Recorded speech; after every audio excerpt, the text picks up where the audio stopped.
From the Dallas Stars practice facility in Frisco, Texas, Dallas Stars general manager Jim Nill will make the 23rd pick in the 2021 NHL Draft on behalf of the Dallas Stars. Jim?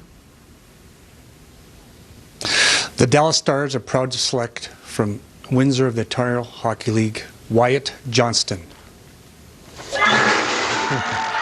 Family is pumped. Wyatt, congrats on being selected. Obviously very exciting for you and your family. Can you take us pre-draft, the interactions you had with Dallas and maybe some of those things that stood out to you leading up to tonight? I had a few conversations with, some people with the hockey operations with Dallas. I know talking to my agent that Dallas was pretty high of me.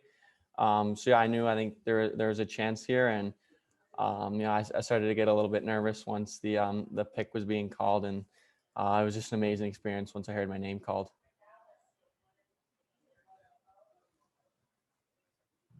Next, we'll go to Matt DeFranks. Go ahead, Matt. Hey, Wyatt, congratulations. What was this past year like for you, not playing in the OHL, and where did you spend it? What'd you do? This year was really crazy for everyone, but especially me not playing a full season, and I spent the whole time in Toronto at my home, and for the whole time I was just working out and training and trying to get better and doing everything I could to stay in top shape and just improve for when the game started. And so I was working out 5 or 6 times a week and getting on the ice as much as I could throughout the season. Next, we will go to Mike Heika. Go ahead, Mike. Hey, Wyatt. What was your time in Texas like? How was that experience? It was really good. Just the overall experience of being at the U18 tournament was pretty special, playing for Team Canada and ultimately winning gold was an amazing experience. And it's pretty cool that I was actually in Texas, I guess a couple months ago, in Dallas. I think just kind of driving through the city, I liked what I saw, and it looked like a nice city. And I think if I knew that I was going to be coming to Dallas, I might have paid a little bit more attention. But overall it was great. Next, we will go to Saad Youssef. Go ahead, Saad. Hey, Wyatt, congratulations.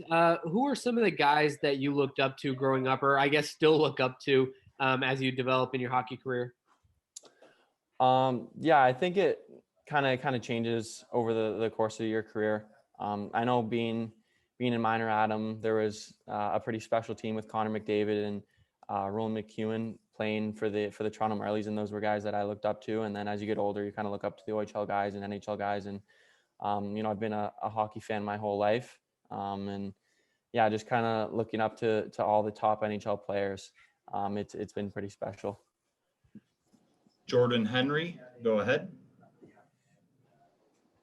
Hey, Wyatt, just taking you back to your rookie year in the OHL, Dallas, one of those teams that's got quite a large contingent of OHL draft picks. Just wondering what your relationship's like with guys like, Thomas Harley, Tidal Andrea, Antonio Stranges, Riley Damiani, just so many OHL guys. If you know any of them like that. I actually don't know too many of the OHL guys drafted by Dallas. Curtis Douglas, I played with him in my first year, and he was, I believe, a 4th-round pick by Dallas. I know him, but other than that, I don't really know too many guys who are other members of the Dallas organization. We'll go back to Mike Heika. Mike, go ahead.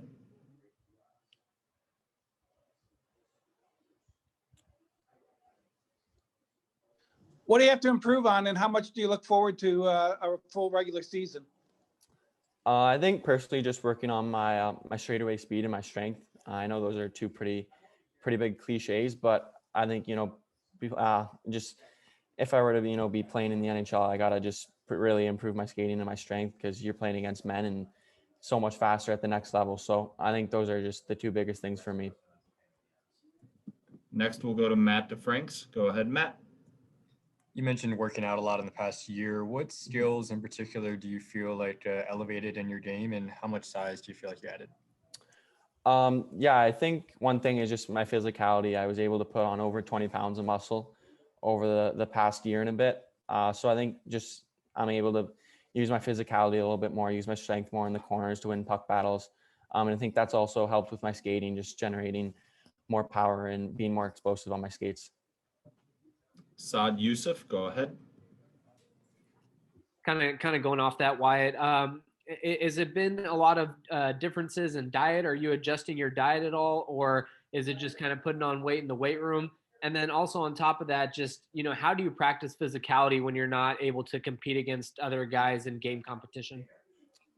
Yeah, I mean, for gaining the strength and the weight, a lot of it's just eating all the right foods and also eating a lot of it in order to put on the mass. And so yeah, a lot of it's the eating and a lot of it's just the training in the gym. And then yeah, I think it's a little bit difficult to kind of work on, I guess, using my strength a little bit more as I'm not playing as many games, but I'm able to work on it in my training sessions and doing battle drills and stuff like that. Brian Ray, we'll go back to you. Wyatt, obviously tonight's very exciting for you and your family, but when you wake up tomorrow, are you back in the gym working out? Do you take the weekend to enjoy this? What are the next steps for Wyatt Johnston? Yeah, I mean, obviously it's a pretty special night, and I'm going to be sure to cherish the moment because it only happens once. But yeah, I know everyone says it, but yeah, I guess the work starts now. And I even think for me that the work's already started, and so I just got to continue. And I haven't made it to the NHL yet, and my goal is to be a top player in the NHL. So yeah, I just got to continue working and improve my game as best as possible. Matt DeFranks, go ahead.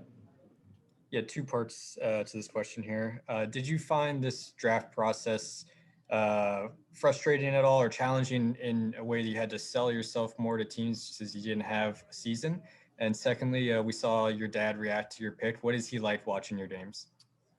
Yeah, I think to the first question, yeah, I think this year was a little bit different and also frustrating just not being able to play and seeing other guys who were able to play. And I think this year there's definitely a lot more communication and Zoom calls and stuff like that between myself and the teams. And yeah, I think he's a pretty intense guy, and I don't really know too much about how he watches the games, but I think he's a pretty intense guy, and I sometimes hear stories about from my mom and my sister being around him on how he's pretty intense and pretty vocal, I guess. Saad Youssef, go ahead. Wyatt, I think I heard you say that Jamie Benn reached out to you. Just what was that like, and have any other Stars players reached out? Yeah, I mean, Jamie Benn called me, and obviously that was an amazing moment, and I was pretty starstruck just hearing the name Jamie Benn, saying, "Hey, it's Jamie Benn." That was a pretty special experience, and I'm not too sure yet about anyone else. I haven't really been able to check my phone yet. It's kind of blowing up right now. So yeah, I gotta go through my phone and see, I guess. And lastly, we'll go back to Brian Ray. Go ahead, Brian. Wyatt, I don't know if you have your phone nearby, but can you tell us how many missed text messages or email bubbles you have on your phone right now? I couldn't tell you that. It's been buzzing for a while nonstop. So yeah, I don't know. It's pretty special.